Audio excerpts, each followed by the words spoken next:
Through service, you learn to be respectful towards other people. Through service, you learn to understand the needs of people. My name is Jonathon Munoz. I work here at the Ronald McDonald House Charities. I've been working here for the past 4 years. I volunteered as a student through Fresno State through the Richter Center.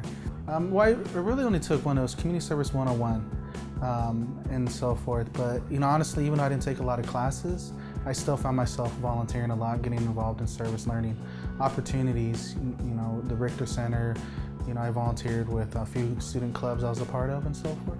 So there was an array of things that pulled me in to volunteer, get involved in service that necessarily weren't class requirements. It was just something of an individual desire to be involved in the community. As the Richter Center Service Ambassador, it was one of the first cohort that came in, so we were kind of the pilot project to see how we could get students involved to be ambassadors to engage their peers in the university to volunteer and so forth. Because service learning is a true valuable component to be successful in pursuing your career. A lot of times people don't realize how much of an importance a volunteer has until you're actually volunteering your time with an organization. So there we would put events together to recruit individuals at Fresno State to volunteer through Picture the Change. We would get people to kind of put like what they want to do. I want to volunteer 100 hours.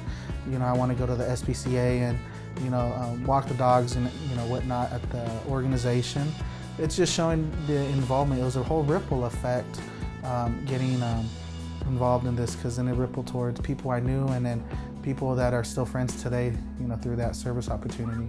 We get volunteers coming in through Fresno State all the time. We have two young ladies that came in earlier. They're here for, I think it's Community Service 1. They work with our volunteer coordinator, and they come in every Tuesday to do some hours on their own individual time. They help us around the house with stocking our pantries for food for our families, helping us ensure that the house is tidy for our families. So just seeing that legacy, seeing the Fresno State ambassadors that come in with the Alternative Spring Break program, it's a beautiful thing seeing like, hey, I was not there that long ago, and then seeing that still going on and so forth. For service learning, it's something that you gain a lot from. I'd say, go above and beyond. If you have a class that requires you to do 15, I'll definitely encourage you to do more than what's asked. A lot of times, I'll be honest, a lot of staff here have volunteered in one capacity or another, and that organization saw the impact of what that person brought, and it led to a job. I'm a perfect example of that. I volunteered here, and looking at the position I'm at now, I'm truly thankful for that, and it all started through service learning.